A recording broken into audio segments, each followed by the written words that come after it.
Lulu hyper മാർക്കറ്റിന്റെ പുതിയ ശാഖ സൗദിയിലെ ഉനൈസയിൽ പ്രവർത്തനം ആരംഭിച്ചു. 73,000-ലേറെ ചതുരശ്രയടിയിൽ വിശാലമായ ഷോപ്പിംഗ് സൗകര്യമാണ് ഇവിടെ ഒരുക്കിയിട്ടുള്ളത്.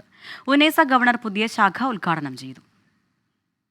സൗദിയിൽ ലുലു ഹൈപ്പർ മാർക്കറ്റിന്റെ 59ാമത്തെ ശാഖയാണ് അൽ ഖസീമിലെ ഉനൈസയിൽ പ്രവർത്തനം ആരംഭിച്ചത്. ഉനൈസ ഗവർണർ അബ്ദുറഹ്മാൻ ഇബ്രാഹിം അൽ സാലിം പുതിയ ബ്രാഞ്ചിന്റെ ഉദ്ഘാടനം നിർവഹിച്ചു. സൗദിയുടെ പുരോഗതിക്കൊപ്പം സഞ്ചരിക്കുകയാണ് ലുലു എന്ന് ഉദ്ഘാടനത്തോടനുബന്ധിച്ച് നൽകിയ സന്ദേശത്തിൽ ചെയർമാൻ MA യൂസുഫ് അലി പറഞ്ഞു. ലുലു സൗദി ഡയറക്ടർ ഷഹീം മുഹമ്മദ് അതിഥികളെ സ്വീകരിച്ചു. റീജിയണൽ ഡയറക്ടർ ഹാത്തിം MC ഉൾപ്പെടെയുള്ള ഉദ്യോഗസ്ഥരും ചടങ്ങിൽ പങ്കെടുത്തു. 73,700 ചതുരശ്രയടിയിൽ ഒറ്റ നിലയിലാണ് ഉനൈസയിലെ ലുലു ഹൈപ്പർ മാർക്കറ്റ് പ്രവർത്തിക്കുന്നത്. 22 ചെക്കൌട്ട് കൗണ്ടറുകളും 4 സെൽഫ് ചെക്കൌട്ട് കൗണ്ടറുകളും പരിസ്ഥിതി സൗഹൃദ ഗ്രീൻ ചെക്കൌട്ട് കൗണ്ടറും റെസീറ്റ് ചെക്കൌട്ട് കൗണ്ടറും സജ്ജീകരിച്ചിട്ടുണ്ട്. 213 വാഹനങ്ങൾക്ക് പാർക്ക് ചെയ്യാനുള്ള സൗകര്യമുണ്ട്.